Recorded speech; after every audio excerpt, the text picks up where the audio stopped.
मोरारजी देसाई संजय को या नई जनता गवर्नमेंट संजय को हर्ट करेगी, कुछ कर सकती है संजय के खिलाफ, मतलब जान से मार। उनका डर था क्या जान से तो नहीं मार देंगे संजय गांधी को, ये डर था। संजय के बारे में ये कहा कि मुझे डर है, मैं तो पॉलिटिक्स छोड़ दूंगी बनिस्बत ये संजय को कुछ नहीं करे, मैं ये करने के लिए तैयार हूँ।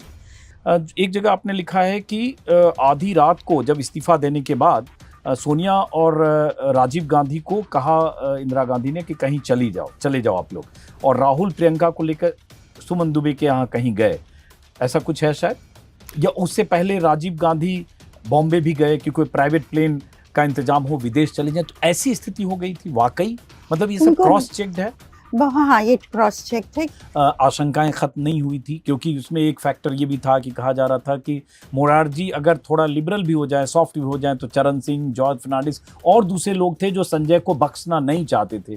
तो सोलन की जो घटना आपने लिखी है, जब मैं पढ़ रहा था 4-5 बार पढ़ा, पूरी अंडरलाइन की हुई है कि वहाँ सोलन में गेस्ट हाउस में रहना अनिल बाली के साथ, और उसके बाद उनको अनिल बाली ने एक मंकी कैप दे दिया ताकि वो नीचे घूमने जाए तो सोलन के लोग न पहचाने, और वो कम बात करते थे, वन लाइनर, और उसके बाद 16 दिन बाद वहाँ से चुपचाप गाड़ी उठा के भागने की कोशिश, वो सीक्वेंस भी आपने क्रॉस चेक किया, एक बार बताइए भी।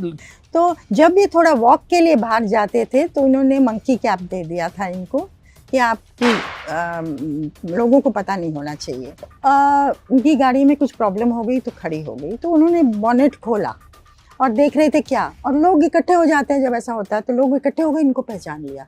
तो अनिल बाली कहते हैं कि इतना हॉस्टाइल हो गया था ना कि ये संजय गांधी जो माहौल था बहुत खिलाफ था उस समय। जो कि इंदिरा गांधी का चामुंडा मंदिर जाने का कार्यक्रम होना, कि हिमाचल में उस चामुंडा मंदिर जाने वाली थी, और चामुंडा जो 80 में शपथ लेने के बाद, मतलब जनता पार्टी के फॉल के बाद, और उसके बाद शायद जो इसमें अगर मुझे याद आ रहा है 20 तारीख थी, 20 जून, जो वहाँ इन्फॉर्मेशन चला गया कि इंदिरा गांधी आने वाली हैं, हिमाचल के चीफ मिनिस्टर रामलाल, पूरी उनकी मशीनरी, और उसके बाद सडनली गया, नहीं इन्फॉर्मेशन पहले गई थी, धवन ने पहले मई में लिखा था शायद, 20 जून को गया कि वो नहीं आ रही है। जारी था चामुंडा में, वो बहुत नाराज हुआ।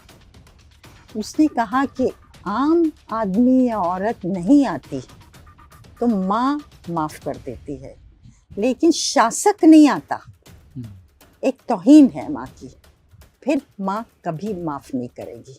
50 किलोमीटर जब चले थे सड़क पे तो खबर आती है कि संजय गांधी का प्लेन क्रैश कर गया। जगजीवन राम के बेटे को सेक्स स्कैंडल की उनकी तस्वीरों की वजह से उनके बेटे की छवि खराब हो या दुनिया के सामने जाए और उसकी सजा जगजीवन राम को मिले। सुरेश राम और एक लड़की जिनके साथ वो घूमते थे, सुषमा चौधरी नाम, सुषमा चौधरी, जो जाट थी, इससे भी लोग, चरण सिंह का जो कैंप था वो नाराज था। लेकिन जो फोटोज थी, जो इंटरेस्टिंग कहानी है, वो फोटोज लेके राजनारायण कपिल मोहन के घर गए और मिलने बाबू जगजीवन राम से।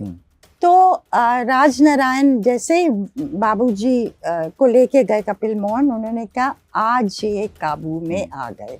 संजय आए बाहर और कहा, फोटो देखी, कहा तू मुझे क्या पोर्नोग्राफी दिखाने आया इस टाइम रात के? तो उन्होंने कहा नहीं, ये पोर्नोग्राफी नहीं, ये सुरेश राम है। तो वो तुरंत वापस गए, इंदिरा जी को बुलाया, इंदिरा जी बाहर आई, देखा और कहा कि किस किस को ये पता है। तो इसका मकसद, तो एक बड़ा मकसद यही था कि एक ऐसे दलित नेता का जो देश का प्रधानमंत्री का दावेदार था, इंदिरा गांधी के लिए भी चैलेंजर था, मोरारजी के समय एक समानांतर प्रधानमंत्री के दावेदार थे, इसको इतना आउट ऑफ प्रोपोर्शन ये करो कि उसके बाद हमेशा जगजीवन राम का पॉलिटिकल करियर उस टॉप पोस्ट के लिए खत्म। संजय गांधी पर आपने थोड़ा कम लिखा है, मतलब उनके इमरजेंसी के दौर में संजय गांधी के क्रियाकलाप और आरोपों पर, जिसमें रुखसाना सुल्ताना जो अमृता सिंह की मां है, दुजाना हाउस, नसबंदी, बहुत सारी चीजें, वो जानबूझकर आपने छोड़ा, या आप कि उतने शॉर्ट टेम्पर्ड थे, टेम्परामेंटल ऐसे थे संजय गांधी कि वीर बहादुर सिंह के साथ कहीं गाड़ी में जा रहे, मैं लड़कों को अपने सहयोगियों को सुना रहा था, गाड़ी में कहीं जा रहे थे और रास्ता भटक गए, कहा आप कहाँ जाना है, तो वीर बहादुर सिंह ने कहा कि अब मुझे भी पता नहीं, तो वहीं हाँ, उतार वो दिया भी आगे। कहे कि कहाँ हम पहुंच गए मुझे पता नहीं है, किसी पत्रकार हाँ, ने मुझे बताया था, हाँ। जिसको बहादुर सिंह ने बताया था। तो उन्होंने कहा निकल, और वहीं वहीं उतार छोड़ दिया। के एब्सोल्यूट उजाड़ जगह पे।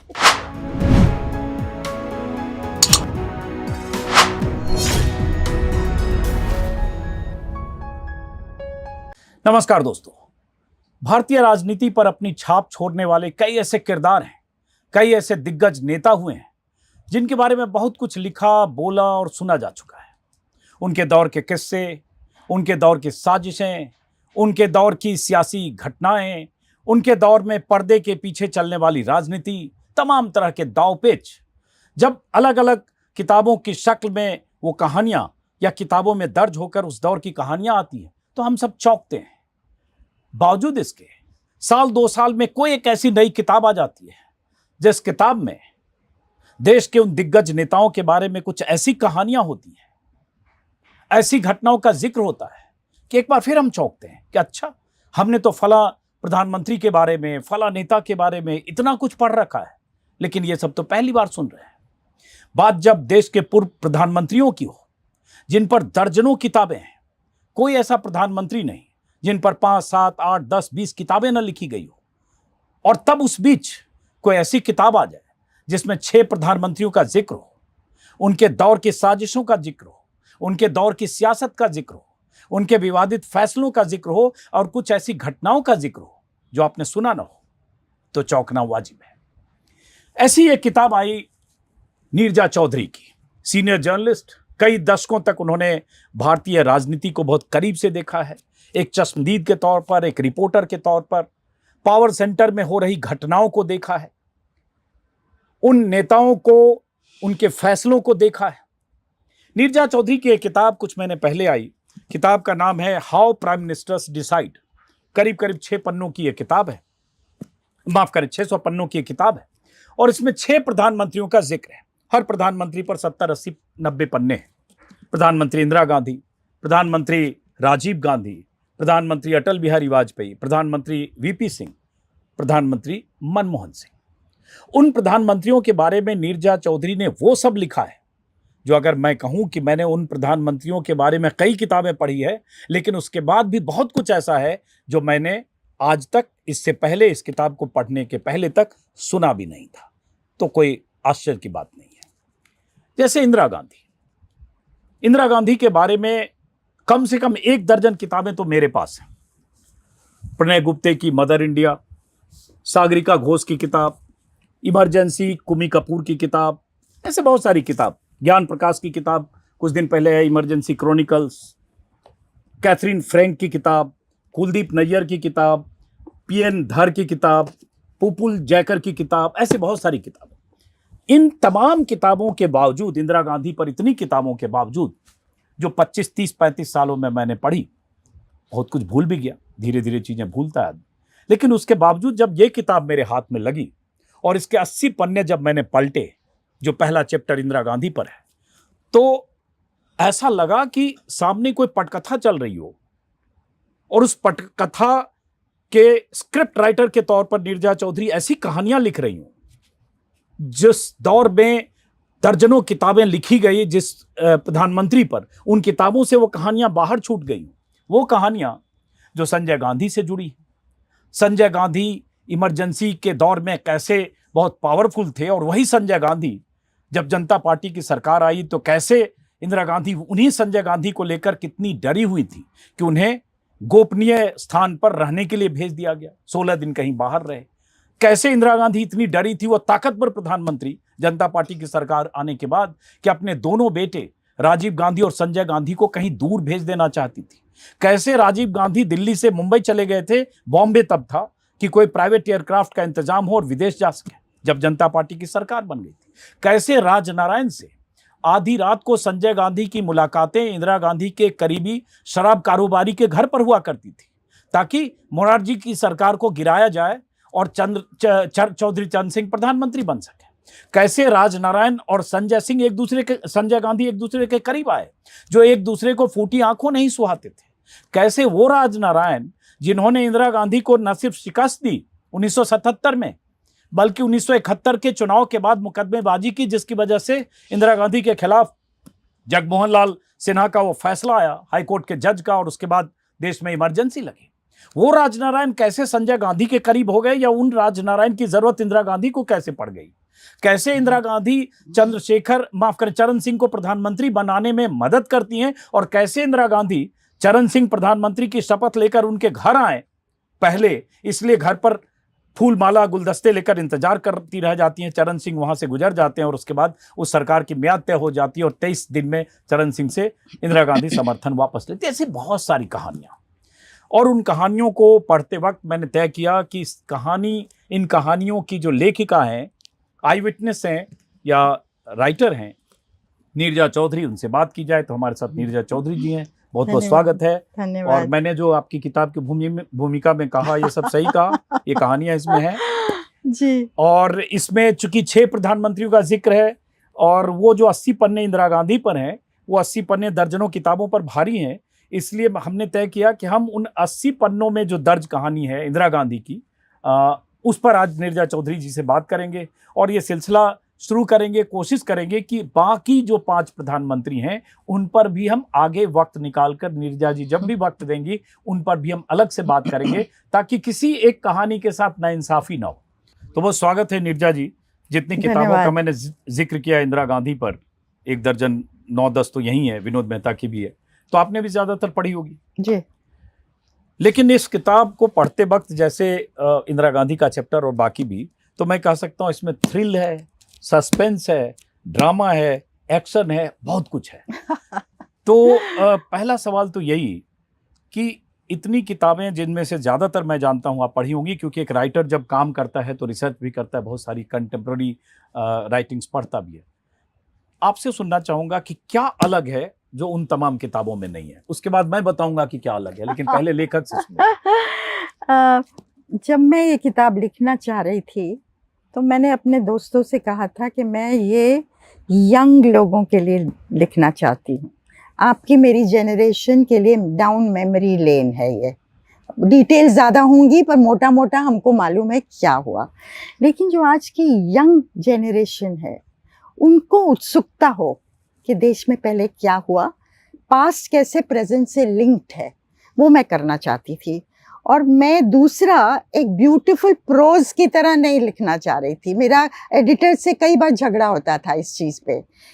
पॉलिटिक्स सस्पेंस के बारे में है, पॉलिटिक्स ड्रामा है, एक नौटंकी है, जैसे आपने कहा बिट्रेयल है, मैनिपुलेशन है, कई चीज़ें उसमें आती हैं। तो मैं चाहती थी लिखने की शैली जो हो ना, वो उस चीज़ को कैप्चर करे। तो एफर्ट किया मैंने। आपने जिन किताबों का जिक्र किया, बहुत शानदार किताबें हैं लिखी हुई हैं। एक सेमिनल वर्क है कैथरीन फ्रैंक का, तो एकदम पुपुल जयकर, बहुत किताबों का सोर्स कैथरीन फ्रैंक और पुपुल जयकर है। बिल्कुल। और पुपुल जयकर ने बहुत दिल से अपनी दोस्त के बारे में, इंदिरा गांधी उनकी दोस्त थी, और जब इंदिरा गांधी जिस दिन हारी 20 मार्च 1977, और शाम को बैठी थी घर में अकेली, और आर.के. धवन जो उनके सेक्रेटरी थे, एड थे, वो आए कमरे में ये बताने के लिए कि कैसे वो हार रही हैं और गैप हार का बढ़ता जा रहा है। तो उसके तुरंत बाद 8 बजे रात को पुपुल आए और उन्होंने देखा पुपुल को और कहा, पुपुल मैं हार गई हूँ। और पुपुल और वो दोनों सोफे पे एक दूसरे के साथ बहुत समय तक एकदम बिना कुछ कहे बैठे रहे। तो उनसे दोस्ती थी। तो पुपुल जयकर ने बहुत इंसाइट्स दी हैं इंदिरा गांधी पे। मैंने जो लिखा है, जब मैं लिखने का सोच रही थी कि निर्णय लूँगी मैं प्रधानमंत्रियों के, उसको मैं स्टडी करूँगी कि कैसे हुए। ये उनके बारे में नहीं है, एक हिस्ट्री नहीं है, क्रोनोलॉजी ऑफ इवेंट्स नहीं है, ये ना बायोग्राफी है। कैसे प्रधानमंत्री निर्णय लेते हैं, क्या प्रेशर्स होते हैं, क्या पुल्स होते हैं, क्या लॉबीज हैं जो काम करती हैं देश के अंदर, बाहर की लॉबीज, कास्ट, कम्युनिटी, इसका क्या असर होता है प्रधानमंत्री, और इन सब चीज़ों के बीच में कैसे प्रधानमंत्री फंसा होता है किसी द्वंद में। फंसा होता है और उसके अपने क्या इमोशनल इश्यूज होते हैं जो भी काम करते हैं, जो कई बार हिस्ट्री इतिहास नहीं कैप्चर करता और है। किनसे वो शेयर करता है या करती है, किनसे उन शेयर तक पहुंचना। और जो हम फर्स्ट मानते पर्सन हैं, अकाउंट। बिल्कुल हम मानते हैं कि कैबिनेट मिनिस्टर सबसे पावरफुल होंगे, उनके पास सबसे ज्यादा इंफॉर्मेशन होगी। ऐसा नहीं होता है।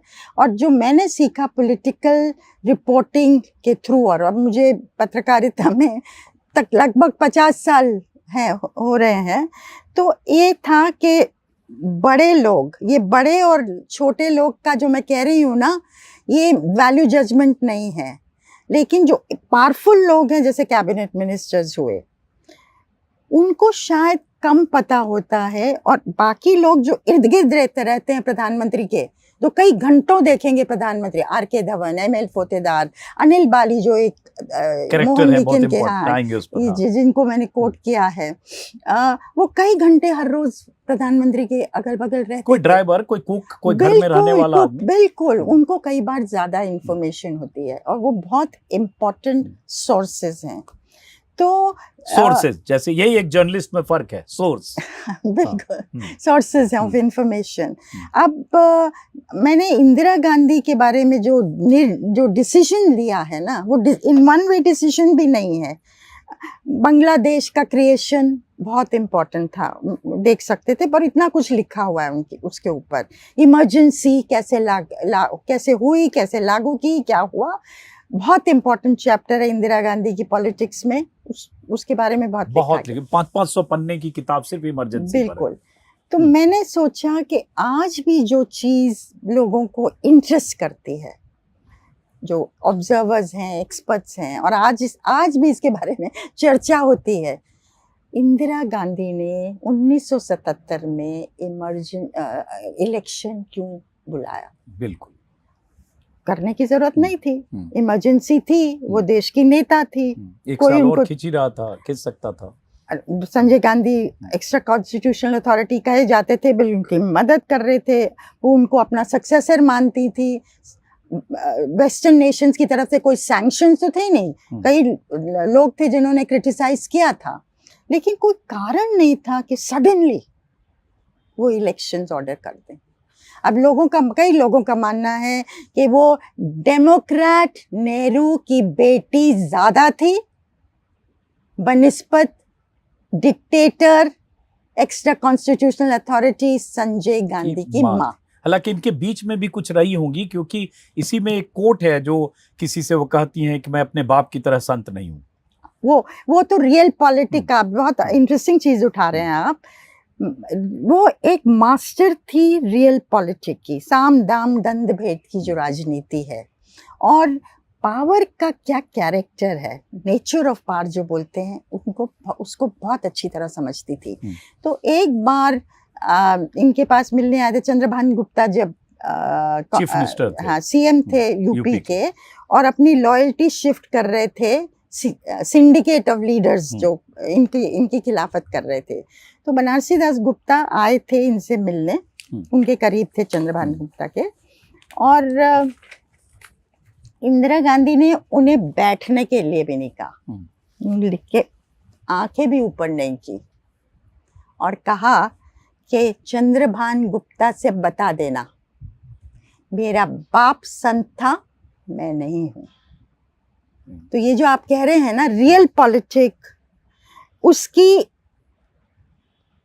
शुरुआत मैं मानूंगी। हालांकि नेहरू के ज़माने में भी ये सब रहा होगा, पर उसको एक आर्ट और साइंस में परिवर्तित कर देना, और जिसको फॉलोइंग दशकों में पॉलिटिशियंस ने इनको स्टडी किया, इनको फॉलो किया, कैसे पावर में आना और कैसे पावर को रखना। अब मैं सिलसिलेवार इस पर कुछ सवाल करूंगा, जो जितना मैंने थोड़ा पढ़ा है, ताकि वो किससे बताए इंदिरा गांधी के बारे में। लेकिन एक सवाल मेरे मन में, हालांकि उसका यहाँ मैं आपको थोड़ा रोकती हूँ क्योंकि इनकम्प्लीट था जी। जो डिसीजन मैंने देखा, वो कैसे इलेक्शंस उन्होंने क्यों ऑर्डर किए, उससे ज्यादा इम्पोर्टेंट जो 33 महीने फॉलो किए अब हारने के बाद 77 में, उसमें इंदिरा गांधी ने क्या किया, जिसकी वजह से वो पावर में दोबारा आई मैंने पढ़ा 1980 है, में। वो चैप्टर बहुत इंटरेस्टिंग है। मतलब ये जो लागू किया इन्होंने साम दाम दंड भेद की राजनीति, और संजय गांधी जो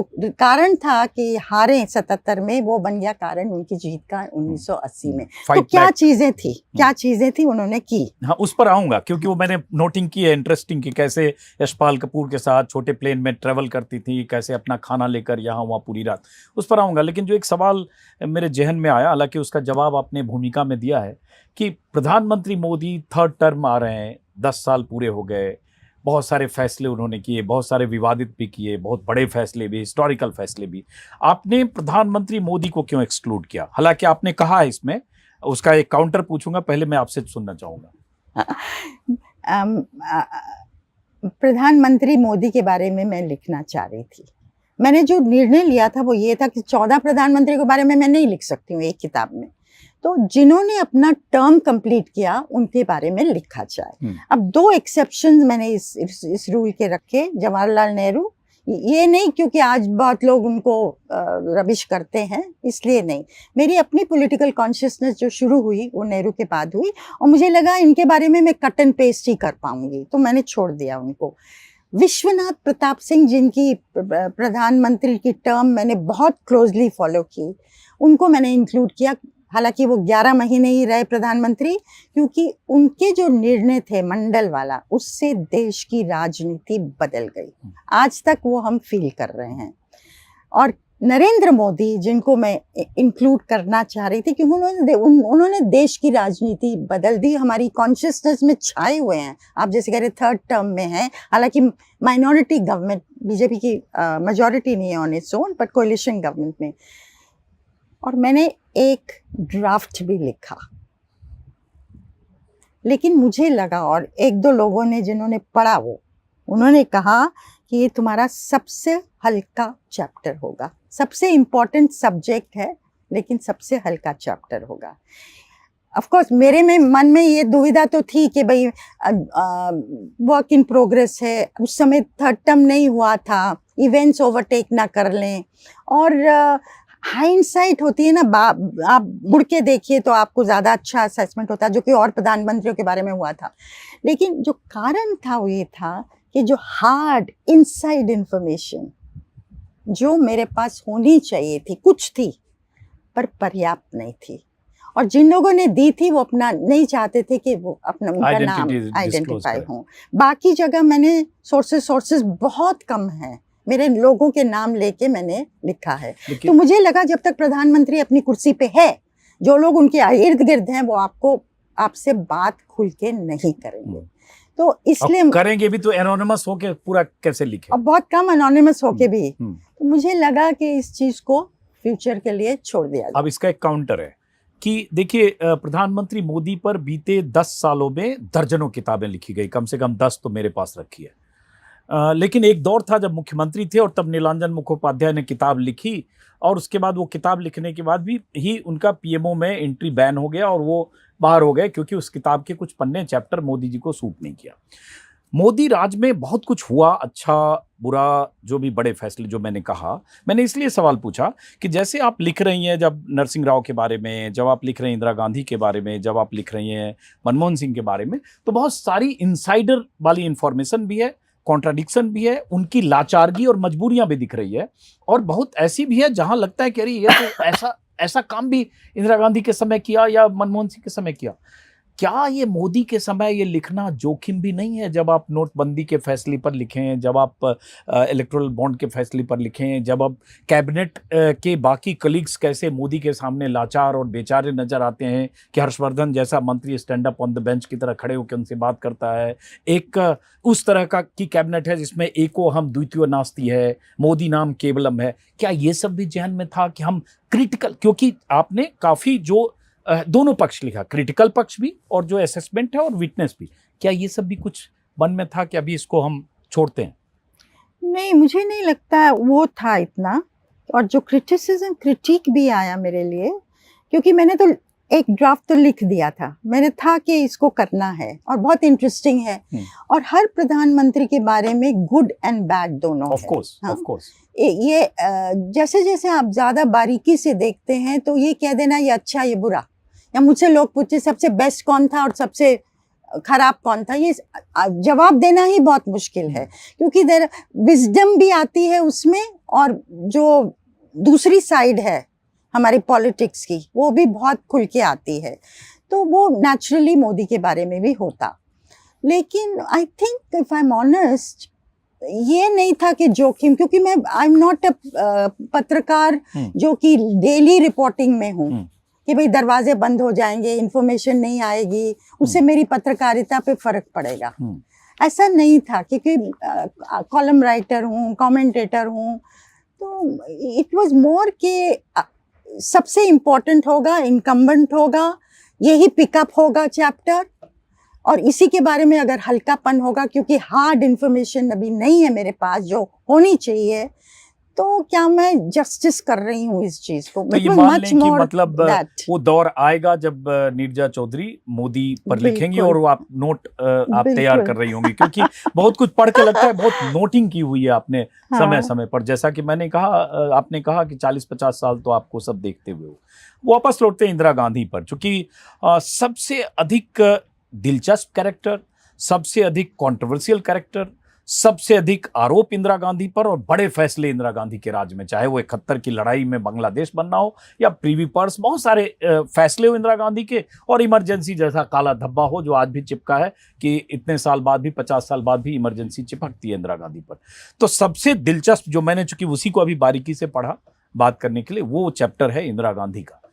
तो मैंने जब जैसे इमरजेंसी पर मैंने छिटपुट बहुत पढ़ा, कुछ किताबें यही हैं, जब आपकी किताब मैं पढ़ रहा था, जो मैं चाहता हूं आप बताएं यहां से, कि आपकी किताब में सूचनाओं का, इंदिरा गांधी के चैप्टर का जब दरवाजा खुलता है, तो दरवाजा खुलते ही एक ऐसे लॉन में दाखिल होते हैं जो एक सफदरजंग का लॉन है, और उसमें जामुन का पेड़ है, पेड़ के नीचे इंदिरा गांधी हैं, और उसके बाद कपिल मोहन हैं जो शराब कारोबारी मोहन मिकिन्स के मालिक थे, उनके भांजे अनिल बाली हैं, और इंदिरा गांधी के घर भीतर ये चिंता है कि कहीं मोरारजी देसाई ने मेरे घर में बगिंग तो नहीं करवा रखी हो, जबकि सरकार आए गिनती के दिन हुए थे, 2-4-10 दिन हुए, 15 दिन हुए थे शायद, और साथ में तमाम चिंताएं। और इंदिरा गांधी जो इतनी ताकतवर प्रधानमंत्री रही हो, उनकी अपनी प्राइवेट कार नहीं, प्राइवेट जो भी चीज अरेंजमेंट, फोन उठाने वाला कुछ नहीं, जो आपने लिखा है, और जामुन के पेड़ के नीचे पार्क में बात कर रही हैं, और चिंता ये कि कैसे हम संजय गांधी को यहां से भेजें या क्या करें।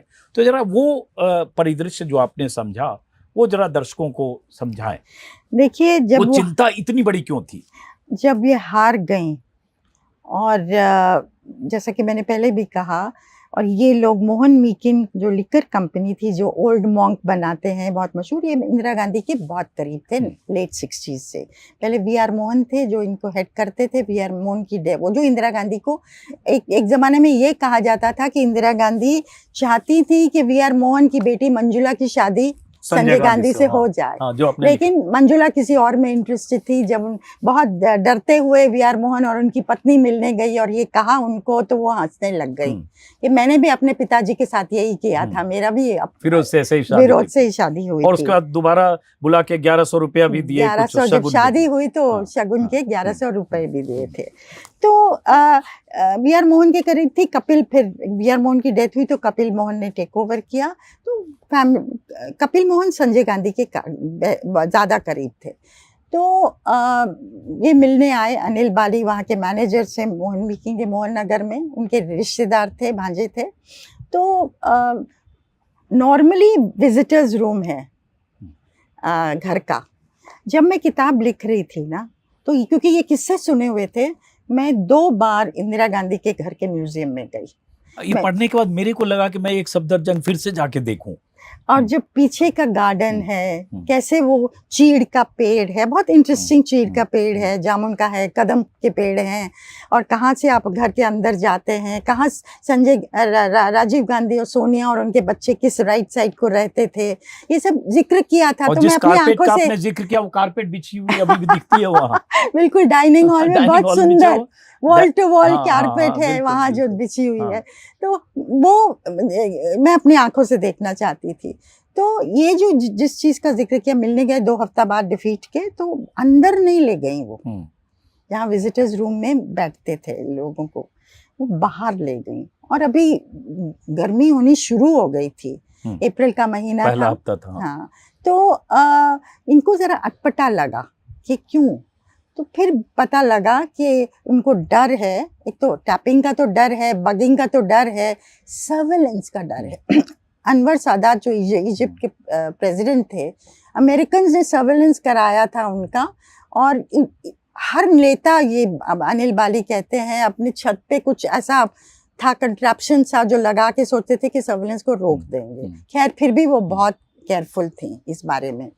तो मोरारजी देसाई संजय को, या नई जनता गवर्नमेंट संजय को हर्ट करेगी, कुछ कर सकती है संजय के खिलाफ, मतलब जान से मार, उनका डर था क्या जान से तो नहीं मार देंगे संजय गांधी को, ये डर था, ये डर था। और उन्होंने कहा कि इन लोगों को कि मैं तो, मेरा क्या है, मेरी खर्चा क्या है, मैं तो हिमालयस में जाके, हिमाचल में जाके कहीं कुछ ले लूंगी, कॉटेज में रहूंगी, रिटायरमेंट ले लूंगी। हाँ।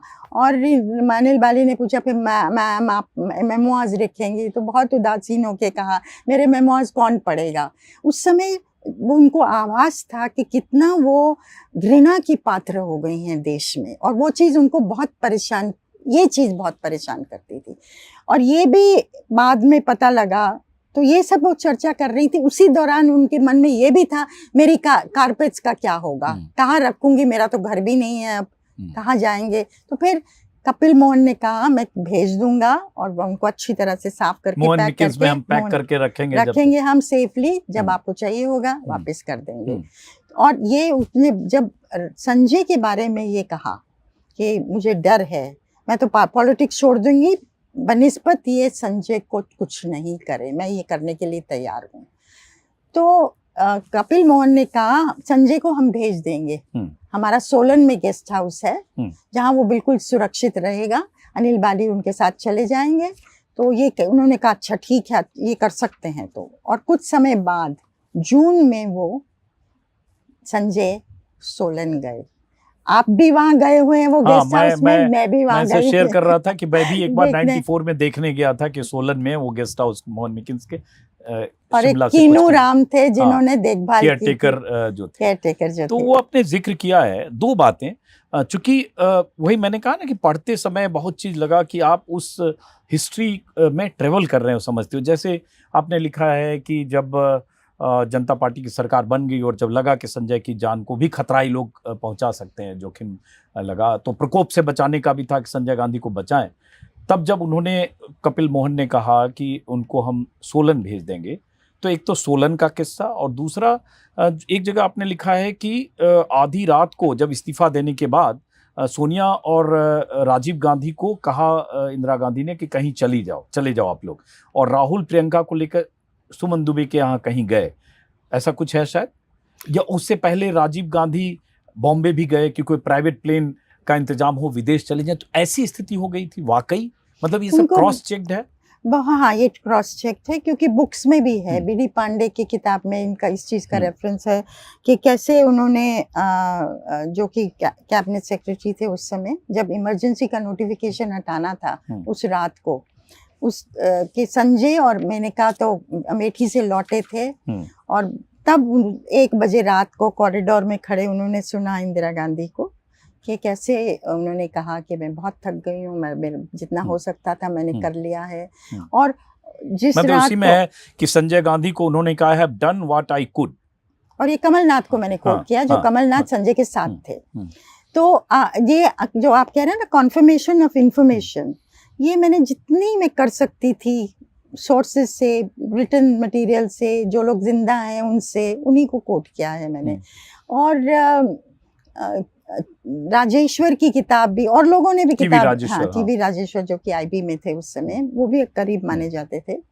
तो ये जो रात को उन्होंने सोनिया और राजीव को उठा के कहा देर रात को कि दोनों बच्चों को लेके आप जाओ, और बाद में वीवी नागरकर थे जो कि आईबी के थे, जॉइंट डायरेक्टर थे, और उनके क्योंकि बॉम्बे में उनके बहुत कॉन्टैक्ट्स थे, तो उनको खबर मिली कि राजीव को इंदिरा गांधी ने बम्बई भेजा है ये पता करने के लिए कि कोई प्राइवेट प्लेन तो नहीं मिल सकता जिससे they can fly out to Italy.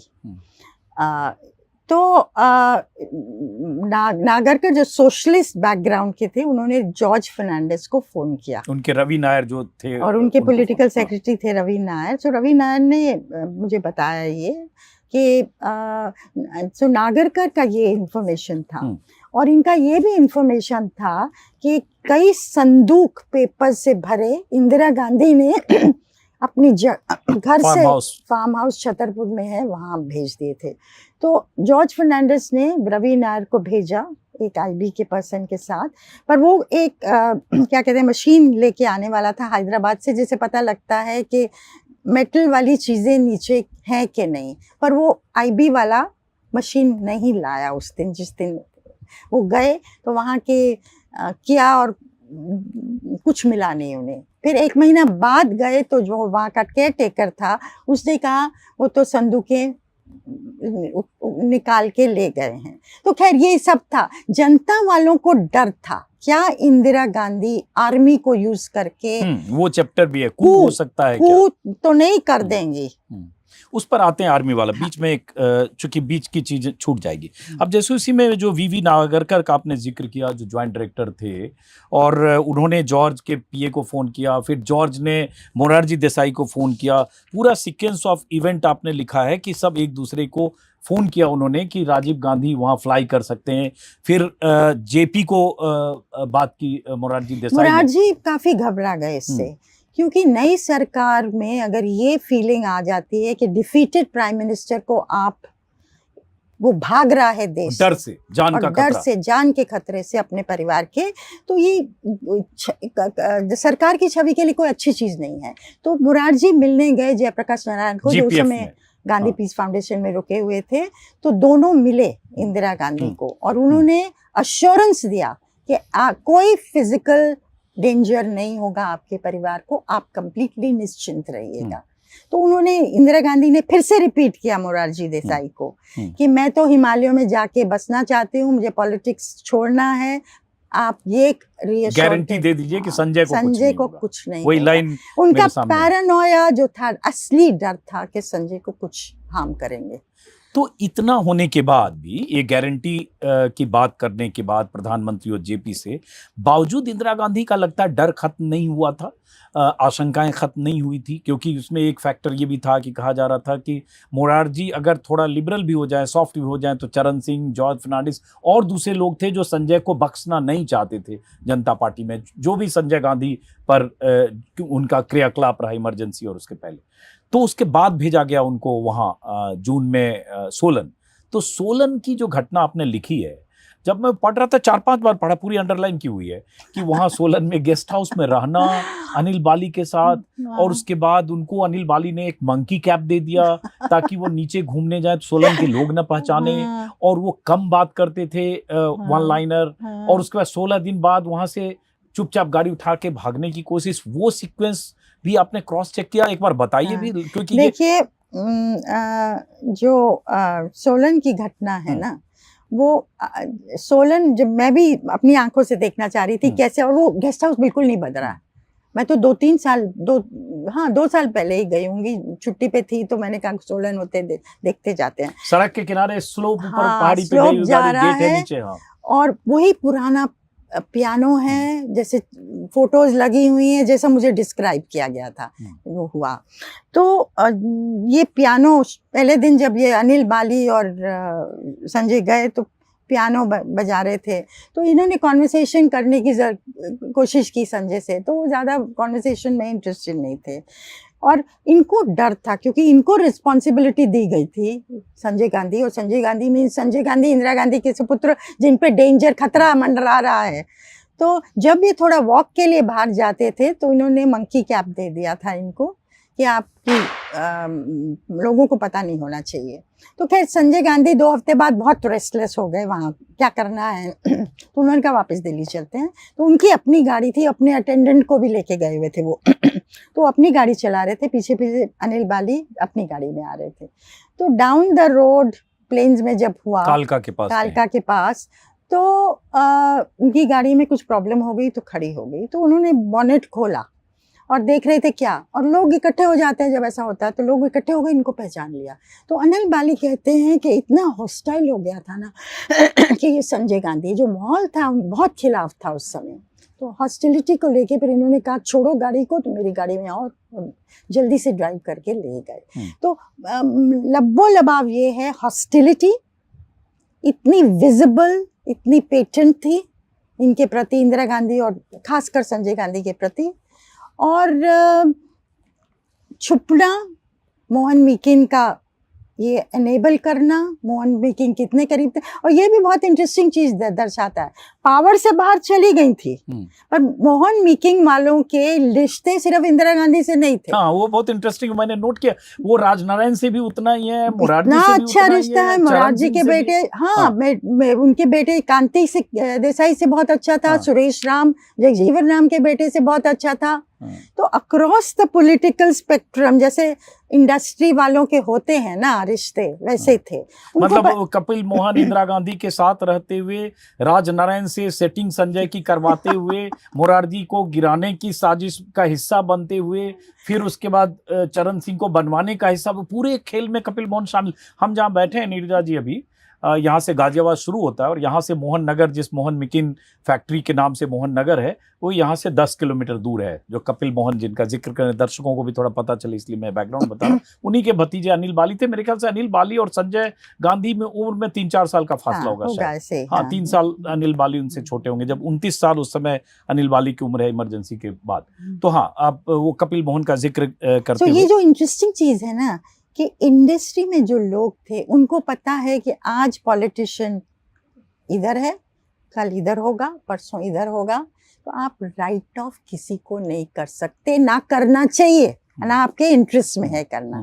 तो हारी हुई इंदिरा गांधी की कारपेट्स को पैक कराना, हारी हुई इंदिरा गांधी के बेटे को एक सेफ जगह ले जाना, और ये मतलब, जानते हुए कि पता भी चल सकता है कि मैं मदद कर रहा हूँ, पता भी चल सकता है, हाँ, मैं मदद कर रहा हूँ, पर उस समय मुझे लगता है इतना जितना आज हो गया है ना, कटुता और एक फीलिंग कि आप दूसरे की मदद कर रहे हो तो आप मेरे खिलाफ हो, तो इसका मतलब मैं आपसे बदला कुछ आपको हार्म करने की कोशिश करूंगा, वो इतना नहीं था। ज्यादा मुझे लगता है पॉलिटिकल टॉलरेंस था ऑफ ईच अदर, कोई आएगा कोई जाएगा, ये तो डेमोक्रेसी के दौरान चलता ही रहता है। अब तो उसी समय जब ये बात हो रही है कि इंदिरा गांधी दोनों बेटों को कहीं शिफ्ट करना चाहती थी, और राजीव गांधी जब मुंबई एयरक्राफ्ट प्राइवेट एयरक्राफ्ट की तलाश में गए थे अरेंज करने, जो भी है, और नागरकर जिनका जिक्र किया, जिन्होंने जॉर्ज फर्नांडिस को इन्फॉर्म किया, जॉर्ज फर्नांडिस का सीक्वेंस जो अभी हम बात करते हैं, अच्छा, उसी में और नागरकर का जो आ रहा है ना कि एक बार उन्होंने दोबारा फोन किया और कहा बाद में कि कुछ होने जा रहा है। हाँ, उसी पर आ रहा हूँ। देखिए, हम दोनों ये लेखिका हैं और मैं इनकी ही किताब पढ़कर एक्साइटेड हूँ। तो पहली बार मैंने इनको जब पढ़ी थी किताब, कुछ महीने पहले, कॉल किया कि मैं किताब पढ़ते वक्त लग रहा है किसी उससे गुजर रहा हूँ, एकदम नशे की तरह, कि इसको बिना खत्म किए उस चैप्टर को मैं रुक नहीं पा रहा हूँ। खैर, तो उसी में हुआ कि रवि नायर जो उनके एडवाइजर OSD जो भी थे, उनको जॉर्ज ने कहा कि जरा बाहर देखो कि कोई कू तो नहीं हो रहा, और वो बाइक से या स्कूटर से पूरा सेना भवन चक्कर लगाकर लौटे कि नहीं, सब कुछ शांतिपूर्ण है। मतलब एक डर था कि सेना कहीं बगावत करके, या रॉ चीफ जो इंदिरा गांधी के करीबी रहे थे, कुछ ये भी माहौल बन गया था। ये भी कहा जा रहा था कि, और कुछ किताबों में ये चीज रेफर्ड है कि आर्मी चीफ ने इंदिरा गांधी को कहा था कि अगर आप हार गई और ऑपोजिशन आपके खिलाफ सड़कों पे उतर आता है और आपके घर के सामने जमा हो जाते हैं और आपकी सेफ्टी का मुद्दा बनता है, तो मैं आर्मी को भेज दूंगा। और ये भी कुछ किताबों में था, एक किताब में था कि रॉ चीफ RN काउ, जो इंदिरा गांधी के बहुत करीब थे, उन्होंने भी ये कहा था कि कुछ सिक्योरिटी एजेंसीज मेरे अंडर भी हैं, तो मैं भी I will take care of you, इस तरह था। तब भी उन्होंने यही कहा था, मेरी चिंता मत करना, पर मेरे बच्चों की देखभाल करना। तो अपने खासकर संजय के बारे में वो बहुत चिंतित थी। बहुत सारे पहलू हैं संजय गांधी के, इमरजेंसी के, मारुति कार वाला मसला कि कैसे मारुति कार बनाने की फैक्ट्री डली, और कैसे बंसीलाल ने तुरंत आनन फानन में संजय गांधी के लिए 200-250 एकड़ वहाँ लैंड एक्वायर किया, उस पर आगे आते हैं। लेकिन एक और चीज़ जिसमें इंदिरा गांधी और संजय गांधी की कहानी कहते वक्त आपने कही, वो मेरी नज़र में कहीं नहीं पड़ी, अगर है कहीं और छपी तो आप ही बताइएगा, जो कि इंदिरा गांधी का चामुंडा मंदिर जाने का कार्यक्रम होना, कि हिमाचल में उस चामुंडा मंदिर जाने वाली थी, और चामुंडा जो 80 में शपथ लेने के बाद, मतलब जनता पार्टी के फॉल के बाद, और उसके बाद शायद जो इसमें अगर मुझे याद आ रहा है 20 तारीख थी, 20 जून, जो वहाँ इंफॉर्मेशन चला गया कि इंदिरा गांधी आने वाली हैं, हिमाचल के चीफ मिनिस्टर रामलाल, पूरी उनकी मशीनरी, और उसके बाद सडनली गया, नहीं इंफॉर्मेशन पहले गई थी, धवन ने पहले मई में लिखा था शायद, 20 जून को गया कि वो नहीं आ रही हैं, और उसके बाद पुजारी 22 जून को था, हाँ हाँ 22 22 हाँ जाने वाली थी, 22 को, हाँ हाँ 22 को जाने वाली, हाँ। तो 20 को गई हाँ। इंफॉर्मेशन नहीं आ रही है, तो पुजारी नाराज होके शायद कुछ बोला। अब वो कहानी आप ही से चाहते हैं, आप उस देखिए, चामुंडा की कहानी जब मैंने सुनी थी 1999 में पहले, और वो कहानी जब मैंने सुनी, कहाँ सुनी, कहीं छपी है ये कहानी? नहीं, कहीं छपी नहीं मुझे है, लगता है अनिल बाली ने मुझे बताया था। अनिल बाली उस समय एमएल फोतेदार के बहुत करीब थे, वहाँ बैठते थे, इंदिरा जी के बहुत करीब रहे थे, क्योंकि घर में आना जाना था, तो इंदिरा जी कई चीज़ें इनसे कराती थी। अब जैसे चामुंडा में बहुत विश्वास करती थी, तो हर महीने वो चामुंडा पैसा भेजती थी, प्रसाद लेके आते थे, तो ये फैसिलिटेट करते थे अनिल बाली। इस तरह की कई चीज़ें, मैसेज ले जाना, कपिल मोहन से भावराव देरस को, माला साहब देरस के भाई जो थे, इस तरह के जो एरेंज रन करते हैं ना, मतलब ट्रस्टेड थे, तो और इंदिरा गांधी के इर्द गिर्द रहते थे, तो कई चीज़ें उनको पता थी। तो उन्होंने ऐसे ही, हम लोग कॉफ़ी पी रहे तो किस्सा बता रहे थे, तो मैंने जब मैं वापस आई, एक मोटी लाल डायरी थी जो ईयरली होती है ना, आपको भेजी जाती है, उसमें आके मैंने लिखा, और वो अभी तक मेरे पास है, हाथ से लिखा हुआ कि अनिल बाली ने क्या कहा। मैं किस्सा बताऊंगी आपको, लेकिन 2018 में जब मैंने एलिफ पब्लिशर्स के साथ साइन किया ये किताब करने का, तो मैंने अनिल बाली को इंटरव्यू किया था टेप पे। वो किस्से की डिटेल्स बिल्कुल हूबहू वही थी जो उन्होंने 19 साल पहले बताई थी। जैसा कि आई विटनेस होता है ना, तो मुझे लगा ये प्लांट नहीं हो सकता है, जो बता रहे हैं ना ये सही है। और फिर उसकी पुष्टि पुष्पा मोहन, कपिल मोहन की पत्नी ने भी की, जो वहाँ थी। तो खैर, जो किस्सा ये था कि 77 में जब इंदिरा गांधी हारी, तो उन्होंने जाना,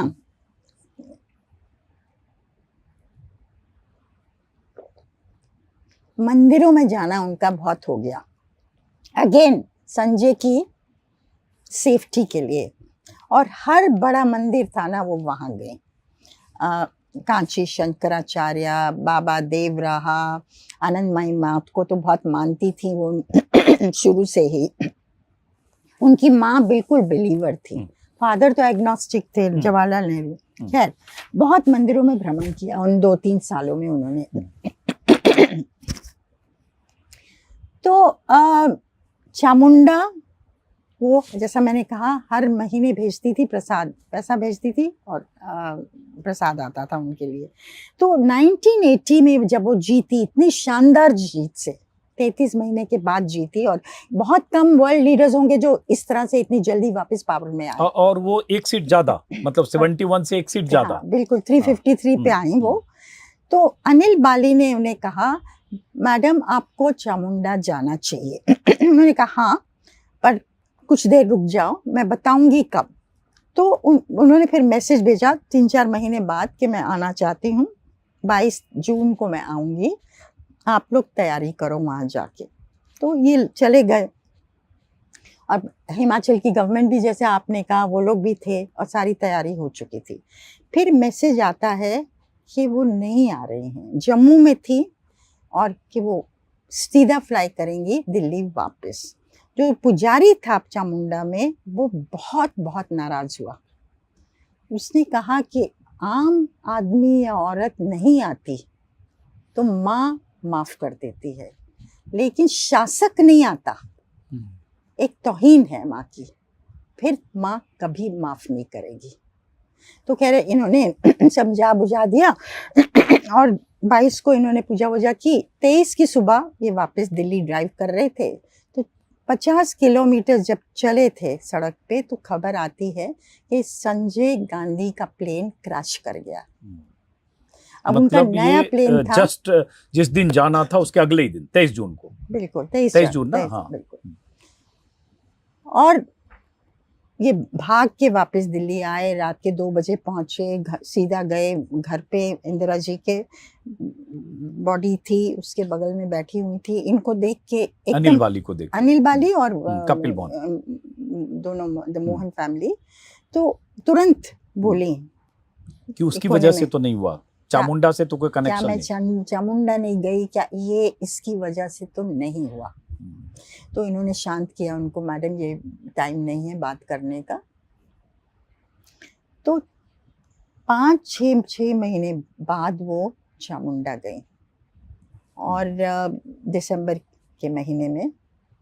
और वही पंडित जो इतना नाराज हुआ था, उसके हाथ शेक कर रहे थे, कांप रहे थे, क्योंकि हर चीज जो उन्होंने की ना, मत्था टेकना से जो मुद्राएं थी एकदम टू परफेक्शन। और वो रोई और रोई और रोई। और फिर वो मंदिर के बाहर गई और वहाँ पेड़ लगाए। संजय गांधी का 5 पॉइंट प्रोग्राम में एक ये था, पेड़ लगाना। और कहा इन लोगों को, मैंने ऐसी खूबसूरत जगह कभी नहीं देखी है। तो कहीं ना कहीं वो विजिट उनके लिए संजय गांधी की डेथ का क्लोजर था।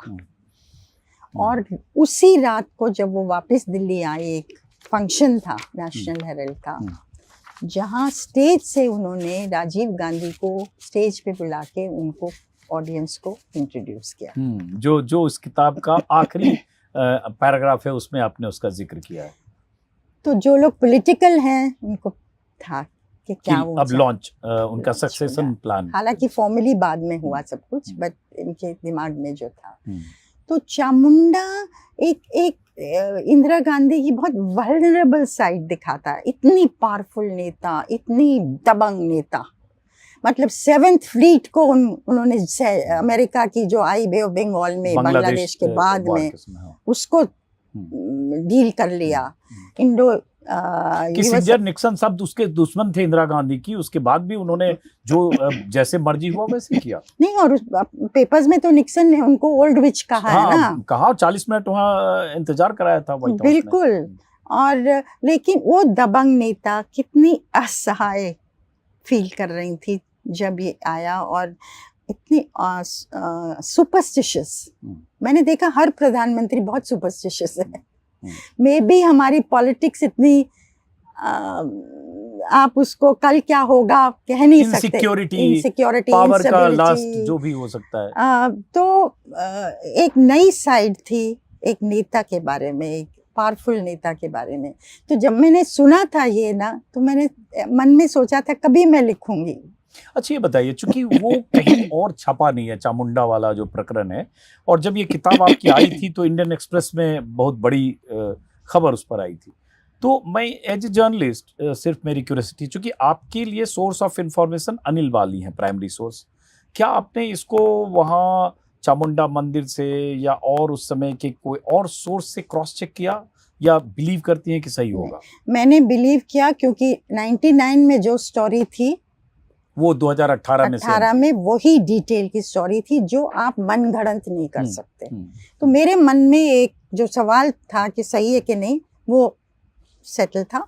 और पुष्पा मोहन ने इसकी मतलब कपिल मोहन की पत्नी ने कंफर्म किया, तो मेरे लिए पर्याप्त था। अब चामुंडा में मैंने नहीं सोचा किसको मैं पकड़ूंगी जो इतने साल था, कौन था, मेरे लिए बहुत मुश्किल हो जाएगा ये करना। तो उसको पर्याप्त समझ के मैंने इसको यूज किया। अब इसमें जैसे क्या है कि इंदिरा गांधी का तो लाल बहादुर शास्त्री के बाद से इंदिरा गांधी का सत्ता में सिंडिकेट और बहुत सारी कहानियां, सब 71 वार, इस पर बहुत लिखा जा चुका है।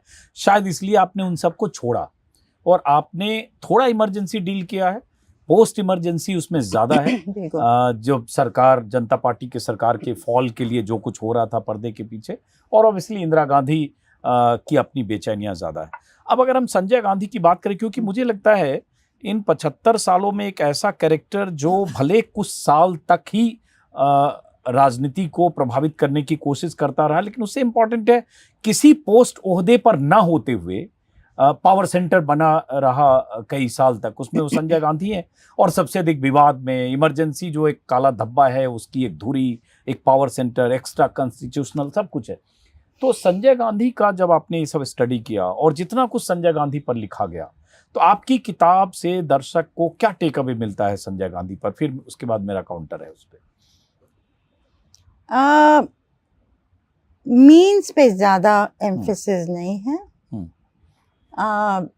जैसे कि एक्स्ट्रा कॉन्स्टिट्यूशनल थे, सिस्टम को भी बदलना चाह रहे थे जो इमरजेंसी के दौरान। कई लोग मानते हैं इंदिरा गांधी ने इसलिए भी इलेक्शन किया। कई स्टेट असेंबली से रेजोल्यूशन पास करा दे कि प्रेसिडेंशियल रूल होना चाहिए। बंसी लाल जो उनके बहुत करीब थे, हरियाणा के चीफ मिनिस्टर रहे, उन्होंने तो ये भी क्या, ये इलेक्शन क्या है, इसको खत्म करो। मतलब एक दौर ऐसा था जो इसी में 2 पन्ने हैं कि वो प्रेसिडेंशियल फॉर्म और गवर्नमेंट चाहते थे, कॉन्स्टिट्यूशन चेंज करना चाहते थे, और इलेक्शंस को खत्म करो, इंदिरा गांधी को लाइफ टाइम प्रेसिडेंट बना दो, तो वो सब था।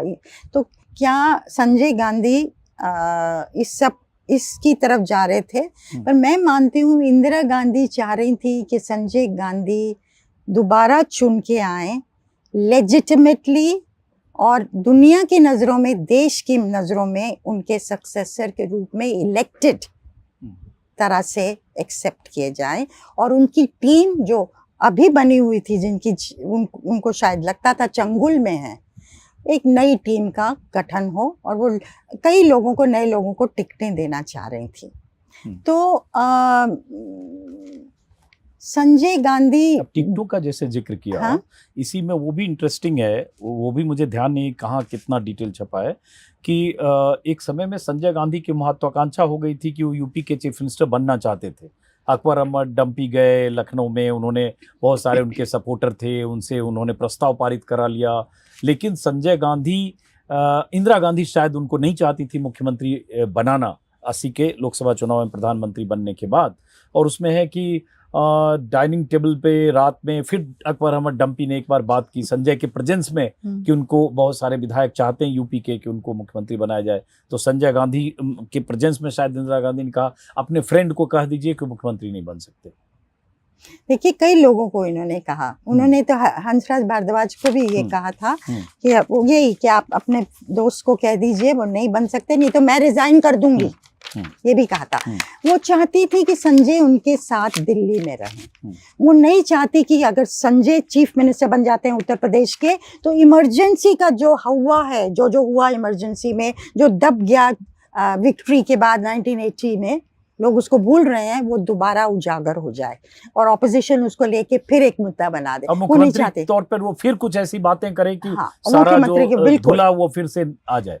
वो कई लोग कहते हैं, जो मैंने किताब में नहीं लिखा है, पर कई लोग कहते हैं कि वो चाह रही थी 1982 में वो प्रेसिडेंट बन जाए और जो कमान है देश की वो संजय के हाथ में दे दें। पर ये जो यूपी का किस्सा हुआ, संजय चाह रहे थे यूपी का चीफ मिनिस्टर बनना। उन्होंने अकबर डंपी अहमद को भेजा लखनऊ, डंपी ने सारा कुछ तय करा लिया, रेजोल्यूशन करवा लिया सारे एमएलए से कि वो चाहते हैं संजय गांधी को, और आए वापस, डिफेंस के प्लेन में गए थे, डिफेंस मिनिस्टर के, 1 बजे वापस आए, 4 बजे तक इंदिरा जी की वेट कर रहे हैं, इंदिरा जी नहीं मिली। फिर मिली तो उन्होंने बहुत इरिटेटेड होके कहा ये नहीं हो सकता, संभव नहीं है। फिर डिनर पे उन्होंने दोबारा उठाया जब संजय भी वहां था डिनर टेबल। उस समय बहुत करीब थे डंपी संजय गांधी के, हमेशा मतलब आना जाना था उनका घर में। तो उन्होंने दोबारा उठाया जो आप कह रहे हैं, तो उन्होंने कहा नहीं, ये नहीं होगा, लेकिन जिसको भी तुम चाहते हो उसको मैं चीफ मिनिस्टर बना दूंगी। तो ये समझ में वो कभी ना नहीं कहती थी संजय को। लोग कहते हैं पहली बार था जब उन्होंने इतनी मजबूती से ना कहा, और ये समझ गए संजय। तो तुरंत उन्होंने आर.के. धवन को बुलाया और कहा विश्वनाथ प्रताप सिंह को दिल्ली बुलाओ। तो विश्वनाथ प्रताप सिंह चीफ मिनिस्टर बने उत्तर प्रदेश के एज अ रिजल्ट, और जहां उनकी पॉलिटिक्स टेक ऑफ करती है वहां से, और संजय गांधी 2 हफ्ते बाद रहे ही नहीं, वो प्लेन क्रैश में खत्म हो गए। अब इसमें एक इंटरेस्टिंग और है, क्योंकि इसमें बहुत सारी कहानियां हैं, बात करने लगे तो लग रहा है कि 4-5 घंटे बात हो सकती है 80 पन्नों पर, लेकिन अब वीडियो लंबा ना हो। अब एक इंटरेस्टिंग है, जगजीवन राम के बेटे को सेक्स स्कैंडल की उनकी तस्वीरों की वजह से उनके बेटे की छवि खराब हो या दुनिया के सामने जाए और उसकी सजा जगजीवन राम को मिले, जगजीवन राम जो कंटेंडर थे टॉप पोस्ट के वो उससे बाहर हो जाए। ये मैंने पढ़ा है, बहुत कुछ छपा है, सूर्या मैगजीन के वो 3 पन्ने 4 पन्ने भी मैंने पढ़े हैं जिसमें राजनारायण का पूरा इंटरव्यू छपा है, अभी गूगल पर वो सब मौजूद है। इसमें जो आपने लिखा कि जिसमें केसी त्यागी और एक और ओपी सिंह, शायद ओमपाल सिंह का जिक्र है, वो कहानी जरा बताइए, और ये कि उसमें फर्स्ट पर्सन अकाउंट बाकी से अलग क्या है? देखिए, ये जो है ना किस्सा, कैसे इन्होंने वो कॉम्प्रोमाइज्ड फोटोग्राफ पिक्चर्स ली। सुरेश राम और एक लड़की जिनके साथ वो घूमते थे, सुषमा चौधरी नाम, सुषमा चौधरी, जो जाट थी, इससे भी लोग चरण सिंह का जो कैंप था वो नाराज था। तो ये क्या हुआ मुझे आज तक अथॉरिटेटिवली मैं नहीं कह सकती। तो केसी त्यागी से मिली क्या? केसी त्यागी से मिली, उन्होंने जो कहा मैंने कोट किया कि हमको मिल गए, हम इनसे टक्कर हो गई तो उनके ग्लव कंपार्टमेंट में फोटोग्राफ्स पड़ी थी तो ले ली। मैं थोड़ा सा बता दूं, क्योंकि बहुत सारे दर्शक को नहीं आइडिया होगा कि उसमें सुरेश राम जगजीवन राम के बेटे थे, जगजीवन राम डिफेंस मिनिस्टर थे, और सुरेश राम की दोस्ती किसी सुषमा चौधरी नाम की लड़की से थी जो शायद उम्र में उनसे 20 साल छोटी भी थी, दिल्ली यूनिवर्सिटी की, और उनसे कहीं मिलते जुलते थे, वेस्टर्न कोर्ट जहाँ भी है। और उस दिन मर्सिडीज कार से छोड़ने जा रहे थे, शायद मोहन मिकिन्स के पास उनकी मर्सिडीज कार से कोई दुर्घटना हुई, एक डेथ हुई, और उसके बाद सुरेश राम को लेकर जो मोहन मिकिन्स के वही अनिल वाली अंदर गए। उसी बीच कहा गया कि उनका पीछा करते हुए बाइक पर ये केसी त्यागी जो राजनारायण के खास थे और ओपी सिंह, उन्होंने वहां से फोटो उड़ाई उस कार से। कैसे उड़ाई आप जितना बताइए। और उसके बाद वो फोटो कपिल मोहन, संजय बाली, अनिल बाली के जरिए संजय गांधी और फिर इंदिरा गांधी तक आधी रात पहुंची। वो कहानी ये जो कैसे फोटो उनके हाथ में आई, ये अथॉरिटेटिवली मालूम नहीं। 2-3 इसके वर्जन्स हैं। एक तो है ओमपाल सिंह और केसी त्यागी का कि उनके एक्सीडेंटली हाथ में आई वो थे। दूसरा है जो कि FIR लिखवाया था सुरेश राम ने कि कैसे उनका पीछा किया, निगम बोध घाट पे रोका उनकी गाड़ी को और फिर उनको लेके चले गए एक स्कूल में, और जो उन्होंने FIR कराया, FIR में कैसे वो बेहोश हो गए और उनकी फोटोज ली गई कॉम्प्रोमाइजिंग पोजीशन में। ये सब अलग चीज है। लेकिन जो फोटोज थी, जो इंटरेस्टिंग कहानी है, वो फोटोज लेके राजनारायण कपिल मोहन के घर गए और मिलने बाबू जगजीवन राम से, क्योंकि बाबू जगजीवन राम, ये फोटो तो बड़ा बवाल हो जाना था, डिफेंस मिनिस्टर थे, और बाबू जगजीवन राम को भी कपिल मोहन बहुत अच्छी तरह जानते थे, राजनारायण को भी बहुत अच्छी तरह जानते थे। तो वहीं घर में शाम को, रात को ये मीटिंग हुई है 20-25 मिनट की। अंदर गए दोनों और वापस आए, बाबूजी फिर चले गए, कपिल मोहन उनको छोड़ने गए। राजनारायण वो चाहते थे किसी ढंग से ये पब्लिक ना हो, दब जाए मामला। तो राजनारायण जैसे ही बाबूजी को लेके गए कपिल मोहन, उन्होंने कहा आज ये काबू में आ गए, और उन्होंने कहा कि बाबू जगजीवन राम ने उन्हें कुछ भी प्रॉमिस किया है, किसी स्टेट का चीफ मिनिस्टर बनाने का, पैसा, कुछ भी, तो वो डील हो नहीं पाई। और राजनारायण और संजय गांधी की जो स्ट्रैटेजी थी जब वो मिल रहे थे, वो था कैसे मोरारजी देसाई को हटाया जाए, चरण सिंह को गद्दी पे बिठाया जाए प्रधानमंत्री के रूप में, पर उससे पहले बाबू जगजीवन राम को अलग किनारे किया जाए ताकि हमेशा के लिए एक कांटा निकल जाए। हाँ, क्योंकि वो सबसे बड़े कंटेंडर वही थे। 30-32 साल से लगातार मंत्री थे वो। हाँ, मंत्री भी थे, और इंदिरा जी भी मानती थी एक बार दलित को बना दिया तो हटाना बहुत मुश्किल होगा। सबसे बड़े लीडर उस दौर के, इतना अनुभव था, इतना एडमिनिस्ट्रेटिव अनुभव था। जब जवाहरलाल नेहरू की पहली कैबिनेट के मंत्री थे। खैर, तो ये डील हो नहीं पाई। और जब राजनारायण ने फिर इनको 15-20 फोटोज दे दी कपिल मोहन को, काफ़ी थी, कहते हैं 40-50 फोटोज थी उसमें, और वो चले गए। अब जैसे ही राजनारायण गए तो कपिल मोहन ने अनिल बाली को कहा कि ये फोटोज तुरंत लेके तुम संजय गांधी के पास जाओ। अब ये रात के 1 बजे हैं। तो अनिल बाली ने कहा अभी? तो उन्होंने कहा हाँ अभी, तुरंत। तो वो लेके गए वहाँ, उनको उठाया कि अर्जेंट है, इमरजेंसी की बात है। तो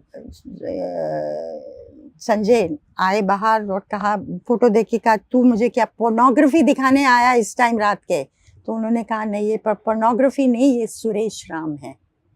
तो वो तुरंत वापस गए, इंदिरा जी को बुलाया, इंदिरा जी बाहर आई, देखा और कहा कि किस किस को ये पता है? तो उन्होंने कहा ओमपाल सिंह और केसी त्यागी। तो उन्होंने कहा दोनों को सेफ रखना और कपिल मोहन को कहना राजनारायण को भी कंट्रोल में रखना, कुछ कह ना दे। तो अब ये मीडिया में छपी नहीं, सिर्फ एक स्टोरी छपी थी इंडियन एक्सप्रेस में जो सईद नकवी ने लिखी। हाँ। और उनको ले गए थे, रामनाथ गोयनका ले गए थे बाबू जगजीवन राम के मदद करने के लिए। तो उन्होंने कहा एक कमांड परफॉर्मेंस था मेरा, ज्यादा सिंपैथेटिक था। फैक्चुअल स्टोरी जो सिंपैथेटिक परफॉर्मेंस मतलब यही हुआ ना, ऊपर से इंस्ट्रक्शन। हाँ, कमांड परफॉर्मेंस और सिंपैथेटिक टू सुरेश राम। तो बाकी मीडिया में सारा मैनेज हुआ था, किसी ने इस स्टोरी को, और हालांकि फोटोज सर्कुलेट हो रही थी। ओनली मैगजीन जिसने पिकअप किया वो मेनका गांधी की सूर्या मैगजीन थी, जिसमें फोटोज छपी और कहा कि ये real story of Jagjivan Ram, spying का आरोप लगा दिया, कि डिफेंस के कुछ चीजें लीक हुई, ऐसा 4-5 उसकी कवर स्टोरी की जो सब हेडिंग है वो मैं सूर्या में जो मैंने देखी। तो मुझे याद है उस समय एक बहुत बवाल हुआ था इसको लेके, पर बाबू जगजीवन राम उस समय लोग उन्हें जनता पार्टी के अंदर भी हो सकता है फ्यूचर का प्रधानमंत्री देख रहे थे। मोरारजी से लोग तंग आ रहे थे, जनसंघ वाला ग्रुप चाहता था बाबू जगजीवन राम को। तो इस किस्से के बाद थोड़ा हास्य पे चले गए, सेट बहुत बड़ा सेट। तो इसका मकसद तो एक बड़ा मकसद यही था कि एक ऐसे दलित नेता का जो देश का प्रधानमंत्री का दावेदार था, इंदिरा गांधी के लिए भी चैलेंजर था, मोरारजी के समय एक समानांतर प्रधानमंत्री के दावेदार थे, इसको इतना आउट ऑफ प्रोपोर्शन ये करो कि उसके बाद हमेशा जगजीवन राम का पॉलिटिकल करियर उस टॉप पोस्ट के लिए खत्म। हालांकि मैं नहीं मानती कि टॉप पोस्ट के लिए सिर्फ इस किस्से से वो हुआ। एक था, ऐसा नहीं है कि वो इन नजरों से नहीं देखे गए, पर एक जब ये हुआ एक सेटबैक था। ये तो एक खुद को सेटबैक भी तो होता है। जैसे वो देख के पढ़ के, इसी में मैंने पढ़ा आपकी किताब में ही कि इतने परेशान थे बाबूजी जगजीवन राम कि उन्होंने कृष्णकांत जो एमपी थे उनको फोन किया, उनके घर पहुंचे भागे भागे, और कृष्णकांत के पैरों पर उन्होंने अपनी गांधी टोपी रख दी कि अब मेरी इज्जत बचा लो। और एक बेटे ने फिर बाप को डुबा दिया, पहले फोन पे ये कहा और फिर उनके घर गए। तो ये तो उनके भीतर की छटपटाहट की कल्पना कर सकते हैं कि वो कितने उस उम्र में परेशान होंगे। और वो सुरेश राम के बहुत करीब थे। हालांकि Suresh Ram would get into trouble बार बार, उनकी पर्सनालिटी वो थी। लेकिन जब उनकी डेथ हुई ना अंत में सुरेश राम की, तो बाबू जगजीवन राम ने कृष्णकांत को ये कहा था, मैं बिल्कुल टूट गया हूँ। तो बेटे के तो बहुत करीब थे ही। तो हाँ, और कृष्णकांत को उन्होंने बोला कि ये मैनेज करो मेरे लिए। और कृष्णकांत बाबू जगजीवन राम के बहुत करीब थे। वो ही एक थे, बहुगुना भी थे, और उनकी जो कोर टीम थी। लेकिन वो जाते थे रात के 11 बजे बाबूजी को मिलने। जब उन्होंने छोड़ी कांग्रेस, उससे 1-2 महीना पहले ये चर्चा चल रही थी उनके ग्रुप में, और जिसका हिस्सा कृष्णकांत थे। ये जानते थे कि क्यों वो छोड़ना चाहते हैं। उनको आभास भी था कि शायद इंदिरा जी इलेक्शंस भी अनाउंस कर दें। ये दिसंबर की बात है 1976 के। कपिल मोहन की भूमिका का जो जिक्र किया, जिसमें जनता पार्टी की सरकार का गिरना, उसकी पटकथा जो तैयार हो रही थी। जनता पार्टी की सरकार क्या, पहले मोरारजी को अपदस्थ करके चरण सिंह को बनाना। हालांकि वो भी इंदिरा गांधी के दिमाग में, इसमें भी यही लग रहा गेम प्लान तो यही होगा कि कुछ दिन की बात है, उसके बाद देश में माहौल बदले।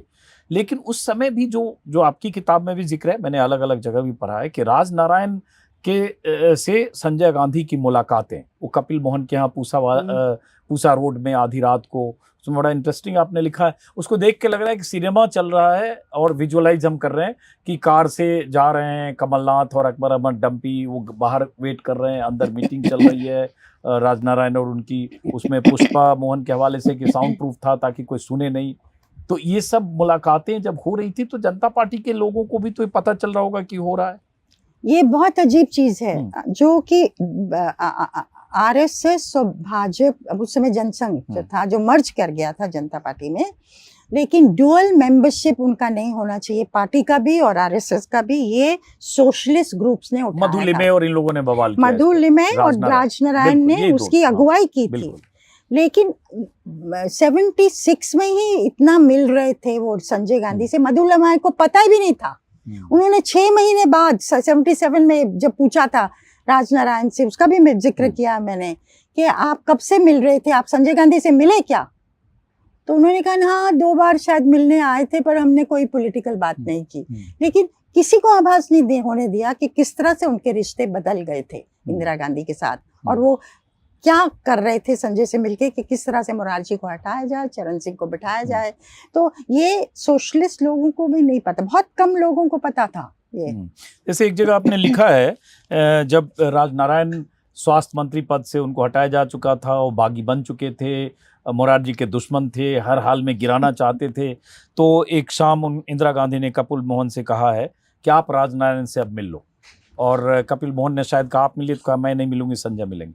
तो जैसे अब सब कुछ पक गया, हांडी पक गई, अब उतारो उसको, अब टाइम, उन्होंने कहा समय आ गया है, अब आप मिलिए इससे, राजनारायण से। उन्होंने कहा मैं नहीं मिलूंगी, संजय मिलेंगे। उस महीने में वो बहुत केयरफुल थी। अब आरएसएस से भी उन्होंने बातचीत शुरू की, मतलब 77 से पहले ही उन्होंने मैसेज भेजा था इलेक्शन से कि संघ चुनाव से अलग हो जाए। तो वापस जो मैसेज भेजा था बाला साहब देवरस ने कि टू लेट है, बाद में इलेक्शन की हम बात करेंगे। तो 1977 से 80 से टीवी राजेश्वर भी लिखते हैं अपनी किताब में, और लोगों ने भी कहा है कि किस तरह से इन टच थे। और इंदिरा जी जो प्राइवेटली कहती थी, जो राजेश्वर ने भी कहा है और अनिल बाली भी कहते, प्राइवेटली कहती थी कि 353 सीट्स मेरी नहीं आती, संघ का कहीं ना कहीं या तो न्यूट्रल हो जाना या हेल्प करना उसकी वजह से हुआ, वो मानती थी। पब्लिकली कभी नहीं कहा उन्होंने, कभी भावराव देवरस और इससे, और फिर 80 के बाद तो राजीव गांधी मिले भावराव देवरस से, 4 बार मिले। और 84 में तो हमें पता ही है, नानाजी देशमुख ने ओपनली कहा था ना, जात पे न पात पे मोहर लगेगी हाथ पे। सही बात। अब जैसे आरएसएस ने भी तो किया ही कि जब देवरस और सब जेल में थे तो आरएसएस ने इंदिरा गांधी को चिट्ठियां लिखी, देवरस ने इमरजेंसी की तारीफें की। वो भी एक दौर था जब एक तरफ देखें तो वाजपेयी, आडवाणी और सारे जनसंघ के नेता, जो जनता पार्टी बाद में बनी, वो जेल में है, और उसके बाद आरएसएस प्रमुख सब इंडोर्स कर रहे हैं इमरजेंसी को। देखिए उसमें भी बाल ठाकरे का बहुत बड़ा हाथ था। इंदिरा गांधी ने कमलनाथ को भेजा था बाल ठाकरे से मिलने। बाल ठाकरे तो क्रिटिक थे कांग्रेस के, लेकिन इमरजेंसी पे उन्होंने सपोर्ट किया था, और उन्होंने आरएसएस के लोगों से भी बात की थी और उनको कन्विंस किया था सपोर्ट करने के लिए। तो आरएसएस का रवैया, कुछ तो जेपी के जो ग्रुप्स थे अंडरग्राउंड, उनके साथ भी लगे हुए थे, उनके लोग, जनसंघ के लोग भी अंदर थे, आरएसएस के लोग भी अंदर थे। बाला साहब देवरस को तो एकदम एंड में छोड़ा था इंदिरा गांधी ने। और ये भी था कि चिट्ठियां भी लिखी जा रही थी कि प्रशंसा करने की उनकी, कि सुप्रीम कोर्ट ने आपको एक्विट कर दिया, आप इसकी कंग्रेचुलेशन, 15 अगस्त को आप बोली उसके लिए कंग्रेचुलेशन। फिर भी उन्होंने नहीं जवाब दिया, तो फिर विनोबा भावे से उन्होंने कहा। तो विनोबा भावे का भी रोल था इस चीज में। शुरू में तो अनुशासन पर्व करके उन्होंने समर्थन किया, बाद में वो चुनाव के पक्ष में आए कि जल्दी चुनाव कराया जाए। उनका रोल था चुनाव जल्दी कराया जाए उसमें, बिल्कुल। और इंदिरा गांधी, जो शुरू में ही आपने कहा, इंदिरा गांधी को आईएनबी बोल रहा हूँ, आईबी और बाकी से उनको लग रहा था कि फीडबैक दिया जा रहा था कि फिर से सरकार बन जाएगी, कहीं न कहीं शायद ये भी उनको 340 सीटें आ रही हैं। लेकिन मुझे लगता है वो पूरा बिलीव शायद नहीं करती थी। और उन्होंने बाद में जिस चीज़ से मैंने स्टार्ट किया, ये अनिल बाली और कपिल मोहन को जो उन्होंने कहा कि मुझे कैंपेन के दौरान ही आभास हो गया था कि शायद चीज़ें ठीक नहीं हैं, क्योंकि जब वो अपना नॉमिनेशन फाइल करके बाहर निकलती हैं, लोगों से बात करती हैं, तो उत्साह नहीं था। फिर दिलीप कुमार उनके लिए कैंपेन करने आते हैं वेस्टर्न यूपी में। जैसे ही दिलीप कुमार अपनी स्पीच खत्म करते हैं और लोग इंदिरा चले गांधी जाते हैं। शुरू करती हैं, तो लोग लोग जाना उठ शुरू के करते चल दिए। तो कहीं उनको सिग्नल्स आ रहे थे कि चीज़ें ठीक नहीं हैं। एक संजय गांधी पर, चूंकि लंबा हो गया, संजय गांधी के तानाशाही रवैये, उसके उनके तरीके, जिस ढंग से संजय गांधी की कोठरी थी जिसमें कमलनाथ से लेकर बाद के दिनों में डंपी और बहुत सारे लोग थे, बंसीलाल मुख्यमंत्री होते हुए संजय गांधी के लिए जिस तरह से मारुति के नाम पर जमीनें एक्वायर की गई रातों रात, किसानों की और किसी की कोई भूमिका नहीं, औने पौने दाम में, और एक चर्चित है कि बछड़े को कब्जे में रखो तो गाय अपने कब्जे में रहती है, ये सब बहुत सारी कहानियां हो रही। संजय गांधी पर आपने थोड़ा कम लिखा है, मतलब उनके इमरजेंसी के दौर में संजय गांधी के क्रियाकलाप और आरोपों पर, जिसमें रुखसाना सुल्ताना जो अमृता सिंह की मां है, दुजाना हाउस, नसबंदी, बहुत सारी चीजें, वो जानबूझकर आपने छोड़ा, या आप एक सीमित दायरा में, चूंकि 5-6 को लिखना था तो वक्त और पन्ने कम थे? देखिए, उस पे बहुत कुछ निकला हुआ है संजय गांधी के ऊपर। दूसरा, मुझे तो इंदिरा गांधी के डिसीजंस को देखना था, उस चीज में संजय कहाँ तक रेलेवेंट है, कहाँ इन्फ्लुएंस कर रहे थे, कहाँ इन्फ्लुएंस कर रहे थे, और क्या रोल था उनका। और जैसा आप कह रहे हैं 80 पन्नों में मुझे सब कुछ समेटना था। उसी 80 पन्ने में इंटरेस्टिंग चीज मिली मुझे कि वो उतने शॉर्ट टेम्पर्ड थे, टेम्परामेंटल ऐसे थे संजय गांधी, कि वीर बहादुर सिंह के साथ कहीं गाड़ी में जा रहे, मैं लड़कों को अपने सहयोगियों को सुना रहा था, गाड़ी में कहीं जा रहे थे और रास्ता भटक गए, कहा अब कहाँ जाना है, तो वीर बहादुर सिंह ने कहा कि अब मुझे भी पता नहीं, तो वहीं उतार दिया। वो कहे कि कहाँ हम पहुंच गए मुझे पता नहीं है, किसी पत्रकार ने मुझे बताया था, जिसको वीर बहादुर सिंह ने बताया था।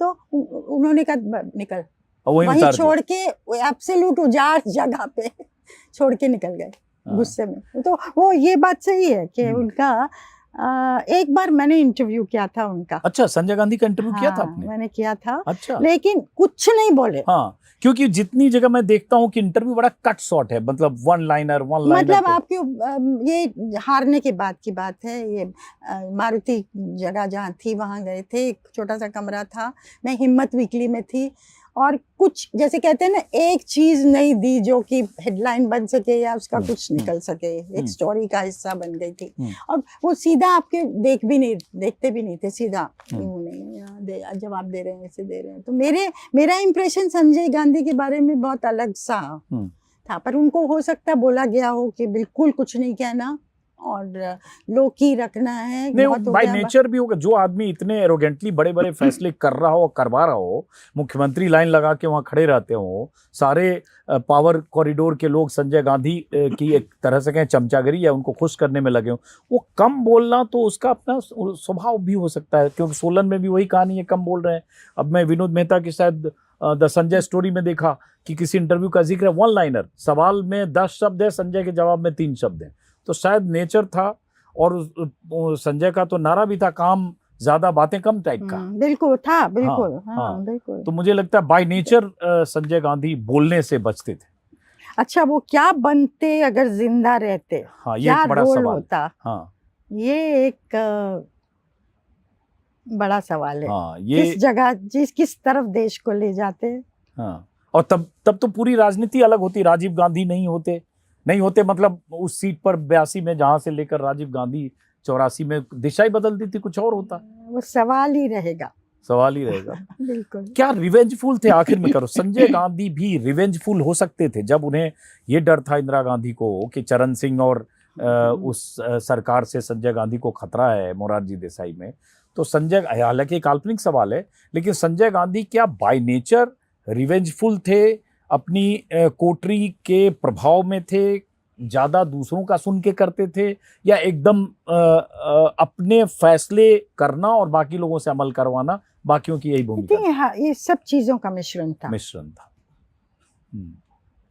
चलिए, बात लंबी हो गई, और नीरजा जी, अब शायद बात करते करते आदमी थकता भी है, तो अब नीरजा जी ने भी तय किया कि मेरे सवाल का जवाब एक ही लाइन में देंगी, तो इसलिए इस बातचीत को हम खत्म करते हैं। लेकिन बहुत दिलचस्प किताब है, फिर से मैं चाहूंगा कि आप लोग इस किताब को पढ़िए जरूर। इस किताब की कीमत है 999, 1000 रुपये। हालांकि मैंने नीरजा जी से आग्रह किया है कि ये किताब हिंदी में भी आनी चाहिए ताकि लोगों को पता चले, और ऐसे ही कोशिश करेंगे, क्योंकि मैंने उसमें वो हिस्से देखे हैं जो वाजपेयी वाले और वीपी सिंह वाले और नरसिंह राव खास तौर से, जब बाबरी मस्जिद गिर रही थी, ढहाई जा रही थी 6 दिसंबर 1992 को, उस समय की कहानी, और एक रिपोर्टर के तौर पर एक डायरी की तरह आपको दिखेगा, जैसे कोई आदमी डायरी लिख रहा हो। तो बहुत अच्छा लगा नीरजा जी, धन्यवाद बहुत आपका। बहुत बहुत शुक्रिया, आप इतनी दूर तक आई, और फिर मुलाकात होगी। बिल्कुल, थैंक यू।